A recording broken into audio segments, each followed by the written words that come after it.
안녕하세요. 네, 반갑습니다. 합격회복학원에서 내국소비세법을 강의하고 있는 김충신 세무사라고 합니다. 반갑습니다. 강의한 지가 꽤 오래됐는데요. 항상 이 자리에 서면 좀 긴장이 되고 그리고 부담이 되는 것 같습니다. 그 이유는 이제 여러분들이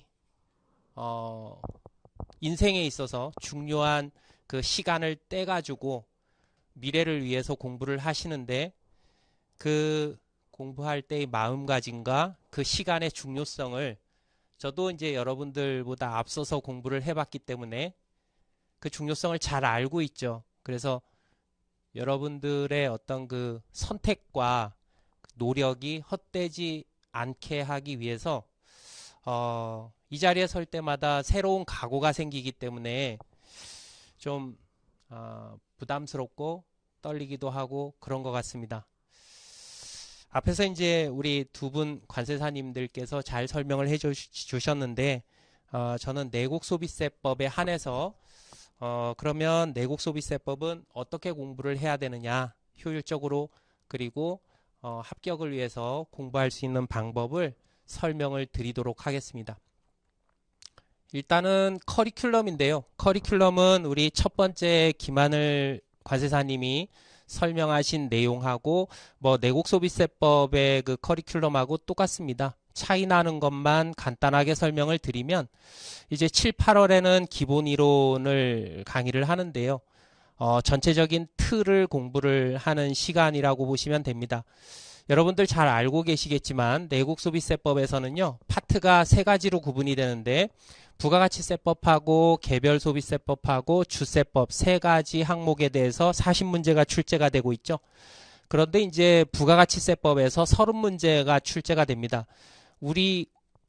우리나라에서 자격사 시험 중에 가장 부가가치세 시험 범위가 넓은 자격사가 관세사입니다. 그래서 부가가치세법에 있어서 출제되는 그 범위는요, 가장 넓고 세세하다고 생각하시면 됩니다. 그래서 무조건 암기식의 무조건 외우자는 식의 공부는 조금 위험하고요.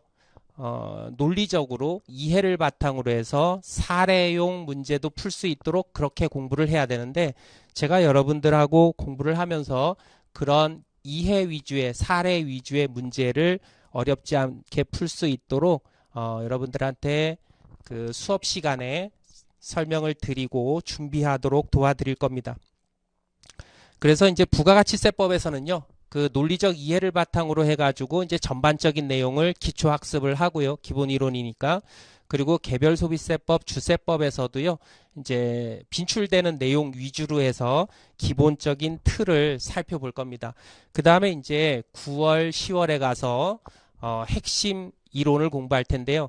내국소비세법 수업의 가장 큰 장점이자 목표는 뭐다? 단권화입니다. 저는 그 기본 이론부터 단권화를 목적으로 해서 수업을 진행을 할 겁니다.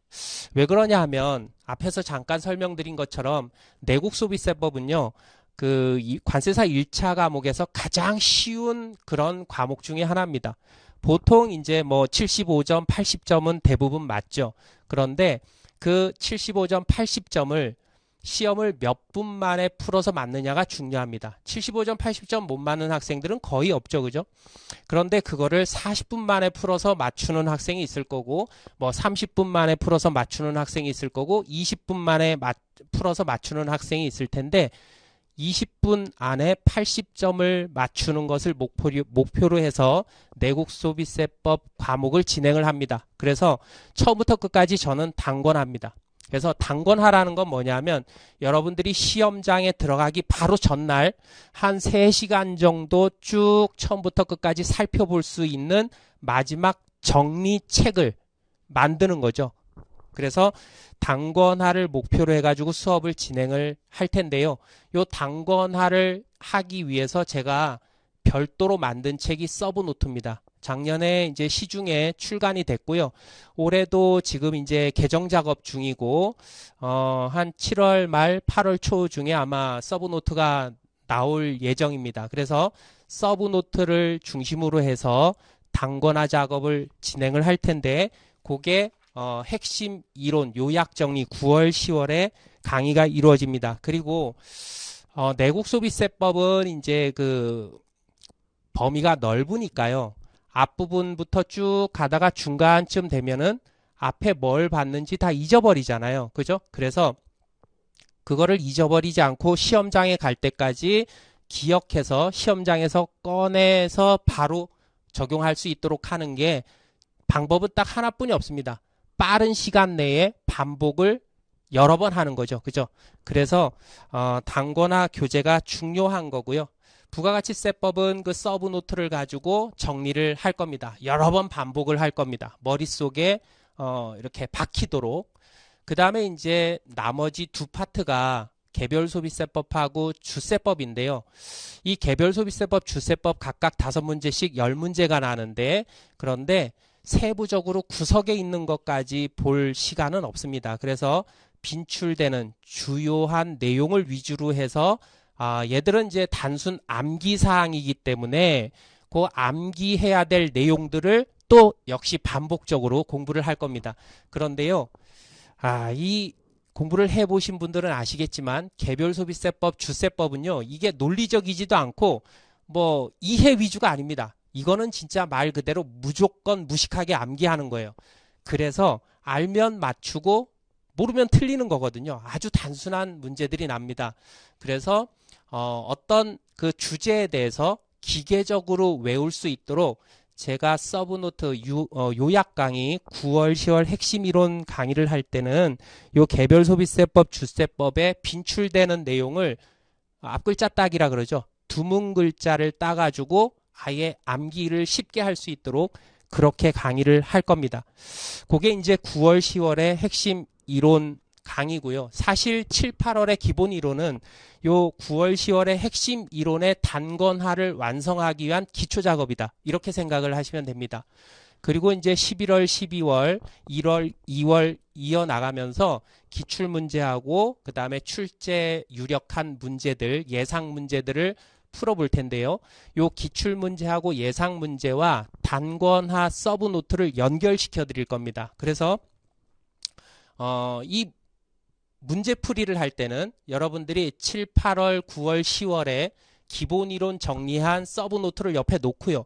그리고 이제 문제를 풀면서 여러분들이 맞추는 문제는 그냥 넘어가면 되는 거고, 만약에 알 듯 모를 듯 해서 틀리는 그런 문제들이 있다 그러면 그 해당되는 뭐 기출문제나 예상문제 문제를 발췌를 해가지고 그 서브노트에 해당되는 란에 그거를 붙이게 할 겁니다. 그래서 이런 이론이 실제로 출제될 때는 이렇게 출제되는구나 라는 걸 한눈에 볼 수 있도록 그렇게 작업을 계속 이어나갈 거고요. 그러면 이제 우리가 시험장에 가서 시험을 풀 수 있는 기본 정리가 다 되겠죠. 그래서 결국 목표는 뭐다? 20분 내에 80점 맞추는 게 목표다. 자, 그래서 제가 지금 이제 설명드린 것처럼요, 정리를 하면 내국 소비세법은요, 부가가치세법은 30문제, 개별소비세법은 5문제, 주세법은 5문제 이렇게 난다 그랬고요. 부가가치세는 말씀드린 대로 전 범위에 걸쳐서 고르게 출제되고 있고요. 요즘에 이제 난이도가 점점 높아지고 있습니다. 그리고 기존의 회계사 세무사 시험에서 났던 조금 깊숙한 부분의 계산 문제가 점점 출제되고 있습니다. 시험 난이도가 점점 높아진다는 거죠. 그래서 그런 부분들에 조금씩 방점을 두면서 부가가치세법의 내용과 문제를 정리할 거고요. 그 다음에 이제 부가가치세법은요, 출제되는 방향이 법의 원칙만 알아서는 함정에 빠지는 그런 문제들이 많이 출제가 됩니다. 그래서 처음부터 원칙적인 규정하고 예외적인 규정을 별도로 확실하게 구분해서 설명을 드릴 겁니다. 그래서 원칙은 이런데 예외는 이렇다. 이렇게 공부를 해야 여러분들이 함정에 빠지지 않고 문제를 맞출 수가 있거든요. 부가가치세법은 그렇게 정리를 할 거고, 말씀드린 대로 개별소비세법, 주세법은 그냥 무식하게 단순 암기식입니다. 그래서 요 내용들은 이제 두문 글자를 따서, 앞글자를 따서 그렇게 여러분들한테 쉽게 외울 수 있도록 수업을 진행을 할 예정입니다. 자, 우리 목표는 2080이라 그랬죠. 그죠? 그래서 20분 내에 80점 맞추는 전략인데, 작년에 저하고 수업을 들었던 여러분들 그 선배들 있죠. 올해 3월 달에 1차 시험 본 학생들이 시험 끝나고 나서 저한테 와가지고 이런 말씀을 많이 하셨습니다. 선생님, 저 2080 했어요. 이렇게, 그죠? 그래서 왜 이게 중요하냐 하면, 여러분들 같은 시간에 내국소비세법하고 회계학하고 문제를 같이 풀잖아요. 그죠? 그래서 내국소비세법에서 40분을 쓰면, 그러면 회계학 40분 만에 못 풉니다. 그래서 내국소비세법에서 20분 내에 끝마치고요. 그리고 20분 내에 80점 맞출 수 있다는 거죠. 그리고 이제 나머지 20분을 회계학에 갖다가 써야, 그래야 회계학에서 과락도 면하고, 그리고 좋은 점수가 나와서 쉽게 더 합격을 할 수가 있겠죠. 그래서 내국소비세법은 20분만 쓴다. 요게 이제 내국소비세법 제 수업 방식이고요. 부가가치세법은 이렇게 할 거고, 개별소비세법은 두문글자 정리를 할 겁니다. 그래서 참 두문글자 강의를 할 때는요, 저도 굉장히 낯뜨겁습니다. 와, 이거를 강의를 해야 되나? 그죠? 그러나 우리가 좀 효율적으로 공부를 하고, 그리고 여러분들이 수고한 그 시간 내에, 목표한 시간 내에 합격을 하려면 뭐 유치하고 뭐고가 없죠. 그죠? 그래서 두문글자 정리를 통해 가지고 얘네들은 핵심적인 내용 위주로 해서 수업을 진행을 할 예정입니다. 자, 뭐 여러분들이 제 서브노트를 보시면 알겠지만 거의 기출문제를 놓고요. 그리고 서브노트 내용을 보면 거의 90% 이상, 95% 이상 그 서브노트에서 시험이 다 출제됐다는 것을 여러분들 확인할 수가 있을 겁니다. 자, 그래서 내국소비세법은 어떻게 공부를 하는지, 제가 수업을 어떻게 하는지에 대해서 간략하게 설명을 여기까지 하고요. 혹시 뭐 추가적으로 궁금하신 거 있으면 질문 받아볼까요? 혹시 지금 실시간으로 접속을 못 하셔가지고 나중에 이제 동영상 올라간 파일을 듣고서 궁금한 게 있는데, 그럴 때는 어떻게 좀 질문을 할 수가 없습니까? 이렇게 생각하시는 분들은요, 우리 학원에 홈페이지가 있으니까 홈페이지에 오셔서 질문을 남기시면 제가 확인하는 대로 답변을 드리도록 하겠습니다. 다른 질문이 없으시면요, 저는 그 내국소비세법에 대한 설명은 여기까지 하고요.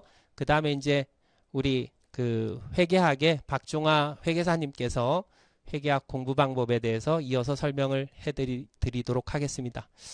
여러분들 수고하셨습니다.